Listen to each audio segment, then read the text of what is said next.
अच्छा, बहुत लोग ये Oppo Reno 15 Pro Mini versus Vivo X200T के कंपैरिजन की डिमांड कर रहे हैं। तो इसकी वीडियो पे ऑलरेडी हम काम कर रहे हैं, बहुत जल्दी आपको इसकी वीडियो मिलेगी। परंतु आज ना दो 15,000 रुपए के अंदर आने वाले स्मार्टफोन्स के बारे में बात करेंगे। ये है Realme P4X, ये है Oppo K14X। दोनों ही फोन्स को मैंने 15,000 रुपए के अंदर परचेस किया। अच्छी बात यह है कि दोनों फोन के बॉक्स में ना आपको अडाप्टर, बैक केस वो सब मिल जाएगा। दोनों में IP64 की रेटिंग भी है, प्लास्टिक बिल्ड है दोनों में। परंतु प्रैक्टिकल पॉइंट्स और टेस्टिंग डेटा के आधार पर यदि हम देखते हैं ना, तो इन दोनों में से मुझे एक फोन कहीं ज्यादा बेटर लगा। हालांकि उस फोन में भी कमियां हैं, उनकी बात भी करेंगे। परंतु यदि आप इन दोनों में से कोई सा भी एक फोन परचेस करने वाले थे ना, तो ये वीडियो भाई आप पूरा देखिए, क्योंकि वीडियो के बाद निसंदेह आप एक बेहतर फोन परचेस कर पाएंगे। वैसे ये दोनों फोन प्लास्टिक बैग के साथ आते हैं, परंतु रियलमी वाला ना थोड़ा सा लंबा फोन है और ओप्पो वाला हल्का चौड़ा फील होता है। और दोनों ही कॉम्पैक्ट फोन नहीं है, बड़े साइज के फोन है। दोनों का वेट भी आसपास का ही है और हाइब्रिड सिम स्लॉट है दोनों में। यहाँ ओप्पो वाला एक चीज में आगे है, इसमें 3.5 में हेडफोन जैक है जो कि मिसिंग है रियलमी में। और एक चीज, दोनों में साइड माउंटेड फिंगरप्रिंट स्कैनर मिल जाता है जो ठीक काम करता है। परंतु इन दोनों फोन्स के बीच में ना एक बहुत बड़ा डिफरेंस है। यहाँ पे बताना चाहूंगा डिस्प्ले क्वालिटी के बारे में। देखिए, दोनों का डिस्प्ले साइज बहुत सिमिलर है, LCD डिस्प्ले है। आउटडोर में विजिबिलिटी भी दोनों की ठीक ठाक रहती है। परंतु सबसे बड़ा डिफरेंस है यहाँ पे जो Oppo K14X है ना, इसमें एक 720p डिस्प्ले है। और ये ऐसा अंतर है जो कि रेगुलर यूसेज में, डे टू डे लाइफ में ना आपको इजीली नोटिस होगा। रियलमी वाले में चीजें एकदम क्लियर और शार्प दिखती हैं। और ऐसा नहीं कि इस प्राइस पे रियलमी ही है जो कि full HD plus display offer कर रहा है। यहाँ पे Motorola G57 पावर मिल जाता है, आपको iQOO Z10X मिल जाएगा, Vivo T4X मिल जाएगा। ऐसे बहुत से स्मार्टफोन्स हैं जो कि आपको full HD plus display offer करते हैं 120 हर्ट्ज रिफ्रेश रेट के साथ में। यहाँ तक कि डिस्प्ले बेजल्स और जो चिन्ह है ना, ये भी ओप्पो में थोड़ा बड़ी ही नोटिस होती है। ऊपर से जब हमने दोनों फोन्स में यूट्यूब वीडियो चलाया तो भाई रियलमी वाला ना 4K 60 fps HDR content playback कर सकता है, वहीं ओप्पो में 1440p का ही सपोर्ट मिलता है। और इतना ही नहीं, यहाँ पे स्पीकर क्वालिटी में भी बहुत बड़ा फर्क है। रियलमी वाले में डुअल स्पीकर मिलते हैं, लाउडनेस क्वालिटी इसकी बेटर है as compared to Oppo K14X। ऊपर से Oppo में जो सेकेंडरी नॉइज कैंसिलिंग माइक्रोफोन आता है ना, वो भी नहीं है। तो कॉलिंग के दौरान भी Oppo का जो अनुभव रहेगा ना, वो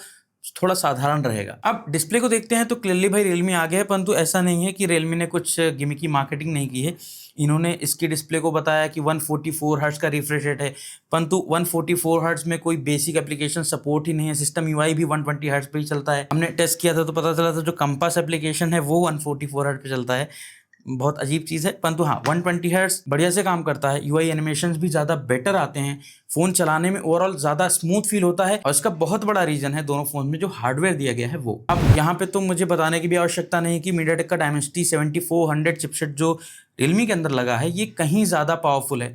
साथ में UFS 3.1 की स्टोरेज भी मिल जाती है इसमें, जो कि again read and right speed जिसकी काफ़ी फास्ट होती है। वहीं Oppo K14X में भाई MediaTek का Dimensity 6300 चिपसेट दिया गया है विद UFS 2.2 स्टोरेज। तो यहाँ पे ऑन पेपर ही रियलमी बहुत ज़्यादा आगे है। जैसे एंटूटो स्कोर से देखते हैं ना, तो रियलमी वाला ऑलमोस्ट डबल स्कोर करता है। सेम यही कहानी आपको गीकबेंच में दिखेगी। और यदि आप गेमिंग करना चाहते हैं उस दृष्टिकोण से भी देखते हैं ना, तो भी रियलमी वाला बहुत आगे है। जैसे कि BGMI की बात करते हैं, रियलमी में 90 FPS का सपोर्ट है, ओप्पो 60 FPS सपोर्ट के साथ आता है। अब ओप्पो का ये गेमिंग ग्राफ देखिए भाई, ये 60 FPS भी ना स्टेबल नहीं कराएगा, FPS बहुत ज्यादा फ्लक्चुएट होते हैं। वहीं यदि मैं बात करता हूं रियलमी की ना, तो इसमें जो Dimensity 7400 चिपसेट दिया गया है ना, इसके साथ इन्होंने भले ही 90 FPS अनलॉक करके दिया हो, परंतु रियलमी भी 90 FPS कांस्टेंट बिल्कुल नहीं चला पाता है, बिल्कुल अनस्टेबल गेमिंग देता है, विशेष रूप से BGMI के अंदर। परंतु रियलमी का चिपसेट इतना कैपेबल है कि ये 60 FPS गेमिंग आराम से करा देता है। इनफैक्ट हमने फ्री फायर ट्राई किया था, वहां पे ये 120 FPS भी सपोर्ट करता है। और 120 FPS में देख सकते हैं इसके FPS बहुत स्टेबल हैं। हाँ, रियलमी के अंदर कुछ सॉफ्टवेयर ग्लिचेस हैं जिसकी वजह से कई बार ये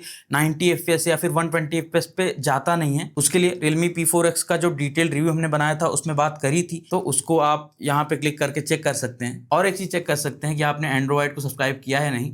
सब्सक्राइब अवश्य करिए और आपका एक लाइक भी अवश्य दीजिए, क्योंकि यहाँ पे ना कुछ और प्रैक्टिकल टेस्ट भी आपको दिखाने वाला हूँ। रॉ परफॉर्मेंस, गेमिंग दोनों चीजों में रियलमी बहुत आगे है। साथ ही दोनों में UFS स्टोरेज का भी अंतर है ना, तो इसका भी प्रैक्टिकल टेस्ट दिखाता हूँ। हमने दोनों में ना 15 GB का एक फोल्डर कॉपी पेस्ट किया इंटरनली। यहाँ रियलमी ने 1 मिनट 48 सेकंड लिए और सेम टास्क को करने में ओप्पो ने ना 3 मिनट 43 सेकंड ले लिए। और एक ही बताना चाहूंगा, ओप्पो का जो वेरियंट है मेरे पास, ये 4 GB रैम 128 GB स्टोरेज वाला है। और बताना चाहूंगा कि 2026 में 4 GB रैम वाला ये फोन ना बहुत पुअरली ऑप्टिमाइज्ड है। ये बैकग्राउंड एप्स को ना बहुत एग्रेसिवली किल करता है। ऐसा नहीं कि कलर OS की दिक्कत है, यहाँ पे रैम कम है इसलिए दिक्कत है। तो यदि आपको Oppo K14X ही परचेस करना है ना, तो इसका हायर रैम वेरिएंट ही आप परचेस करिएगा। परंतु परचेस करना है या नहीं, ये पूरी तरह से समझने के लिए पूरा वीडियो देखिए आप। अब ऐसा नहीं कि Realme वाला हैवी यूज के दौरान ही अच्छा परफॉर्म कर रहा है। जब आप रेगुलर यूज करते हैं फोन को ना, रेगुलर एप्स को ओपन करते हैं, मल्टीटास्किंग करते हैं, जल्दी जल्दी आपने कोई दूसरा एप्लीकेशन ओपन किया, तो उस स्थान पे भी Realme वाला much better, much smooth feel होता है। और अभी मुझे Oppo को यूज करते 10 दिन भी नहीं हुए और ये फोन बहुत अच्छा खासा लैग होता है। नॉर्मल यूसेज में भी एकदम अटकने लगता है कई बार। परंतु सॉफ्टवेयर की बात करें तो भी ये दोनों फोन सेम हैं। दोनों ही फोन्स अपने लेटेस्ट UI के साथ नहीं आते हैं। Realme UI 6 के साथ आता है ये Realme P4X,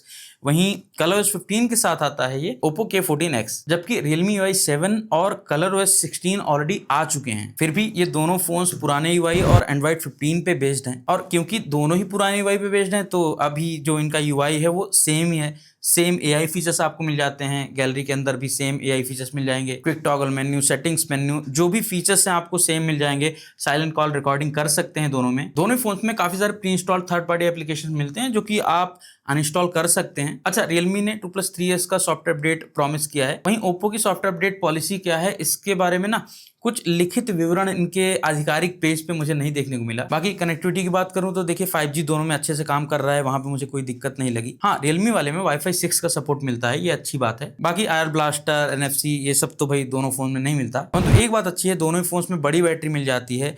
Realme वाला 7000 mAh बैटरी के साथ आता है और Oppo में 6500 mAh की बैटरी है। दोनों 45 वाट की फास्ट चार्जिंग को सपोर्ट करते हैं। यहाँ Realme को हमने जितना टेस्ट किया है बैटरी ऑप्टिमाइजेशन का काफी बढ़िया रहा है, ऊपर से 500 mAh बैटरी भी एक्स्ट्रा मिलती है। तो इस वाले डिपार्टमेंट भी कहीं ना कहीं Realme ही आगे लगा मुझे। और कैमरा में कौन आगे है ये भी मैं आपको बताना चाहूंगा। दोनों में 50 मेगापिक्सल का मेन कैमरा सेंसर है, साथ ही एक 2 मेगापिक्सल का यूजलेस सेंसर दोनों फोन्स में है। हाँ, सेल्फी कैमरा 8 मेगापिक्सल का है Realme के अंदर और Oppo में 5 मेगापिक्सल का कैमरा है। अब क्योंकि मेन कैमरा 50 मेगापिक्सल का है तो मुझे लगा था कि भाई दोनों सिमिलर से रिजल्ट्स प्रोड्यूस करेंगे, परंतु यहाँ पे भी चिपसेट या ISP ना कई बार अच्छा रोल प्ले करती है। यहाँ दोनों फोन्स की इमेज आप साइड बाय साइड चेक कर सकते हैं। Oppo वाला भाई हर स्थान पे बहुत लो रेजोल्यूशन इमेज कैप्चर करता है, जिसमें डिटेल्स नहीं है, बैकग्राउंड ओवर एक्सपोज मिल रहा है, कलर्स भी बहुत म्यूटेड आ रहे हैं। मेन कैमरा से मैंने जितनी इमेज कैप्चर करी मुझे कहीं पे भी Oppo की इमेज अच्छी नहीं लगी। बस Oppo में एक अच्छी बात है कि आप पोर्ट्रेट मोड में भी 2x डिजिटल जूम वाली इमेज कैप्चर कर सकते हैं, जो फीचर Realme में मिसिंग है। नहीं तो इमेज क्वालिटी Realme की मच बेटर है। और सेम यही बात मैं फ्रंट कैमरा के लिए भी बोल सकता हूँ।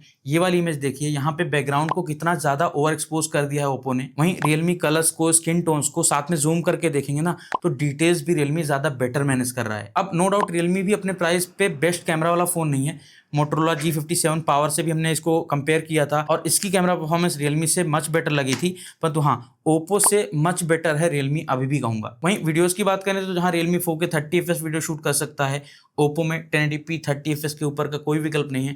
1080p 60 fps है, परंतु वो 4GB रैम में सपोर्टेड नहीं है। ऊपर से Oppo में कोई EIS नहीं है, तो वीडियोस भी एकदम हिलती डुलती मिलती हैं। हाँ, Realme में भी बहुत ज्यादा बूस्टेड कलर्स आते हैं वीडियोस के अंदर, बट ओवरऑल देखते हैं ना तो क्वालिटी कहीं ना कहीं Realme की बेटर लगती है। और ये सेम चीज मैं फ्रंट कैमरा के लिए भी बोल सकता हूँ। जैसे ये वीडियो शूट कर रहा हूँ दोनों ही फोन्स में फ्रंट कैमरा से वॉक करते हुए, स्किन टोन्स, डिटेल्स, स्टेबिलिटी सब कुछ आप देख सकते हैं।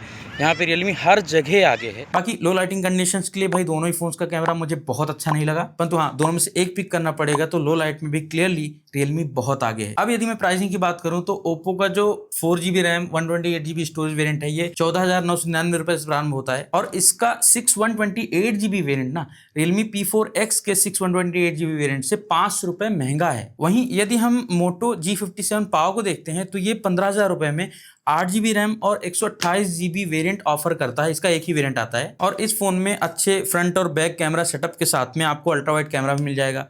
7000 mAh की बैटरी भी मिलती है। इन दोनों फोन्स की अपेक्षा ये ज्यादा स्लिम और लाइट है। ऊपर से इसमें Android 16 out of the box आता है। इसकी अपनी कमियां हैं, प्रोज एंड कॉन्स इसमें अपने अलग हैं, परंतु हाँ ऑन पेपर देखते हैं तो ये भी बहुत प्रैक्टिकल और बैलेंस्ड फोन है। इवन 15,000 रुपए का ही बजट है और आपको बढ़िया 5G फोन चाहिए, आपको Realme P4X भी नहीं बाय करना मान लो किसी भी रीजन से, तब भी आपके पास दूसरे बेहतर विकल्प हैं Oppo K14X की तुलना में, जैसे कि Vivo T4X मिल जाएगा आपको, और Vivo के ही सब ब्रांड iQOO का iQOO Z10X अवेलेबल है जो Amazon पे मिलता है। ये दोनों भी बहुत बैलेंस्ड और ओवरऑल बढ़िया वैल्यू फॉर मनी फोन्स हैं इस प्राइस में। Oppo K14X 15,000 रुपए के बजट में ना बहुत सारे कॉन्स के साथ आता है। जैसे पहली बात तो कमजोर डिस्प्ले है, परफॉर्मेंस में अपने कंपटीशन के आसपास भी नहीं है, सिंगल स्पीकर, सिंगल माइक्रोफोन और कैमरास तो इतने एवरेज लगे जितने मैंने सोचे भी नहीं थे। अभी संभवतः आपको ज्ञात होगा कि Oppo ने पिछले वर्ष ना कई अच्छे स्मार्टफोन्स भी लॉन्च किए थे जो कि मैंने काफी लोगों को रिकमेंड किया था। Oppo K13 लॉन्च हुआ था 20,000 के अंदर, बहुत बढ़िया फोन था। इनका Reno 14 जो आया था, कैमरा और डिजाइन बिल्ड उसकी बहुत शानदार थी। परंतु इस साल Reno 15 लॉन्च किया था रिसेंटली, उसका रिव्यू हमने किया था, वो उतना वैल्यू फॉर मनी नहीं लगा मुझे। और अब ये Oppo K14X लॉन्च किया गया है जो कि अगेन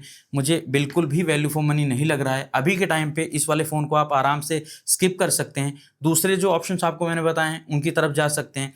सभी को मैंने यहाँ पे टैग कर दिया है, क्लिक करके चेक कर सकते हैं। और आशा करता हूँ वीडियो आपको पसंद आई होगी। जो भी आपके प्रश्न हो वो आप कमेंट्स के माध्यम से पूछ सकते हैं। हम मिलेंगे आपसे अगले वीडियो में। नमस्कार। बस लाइक और चैनल को सब्सक्राइब अवश्य कर दीजिएगा।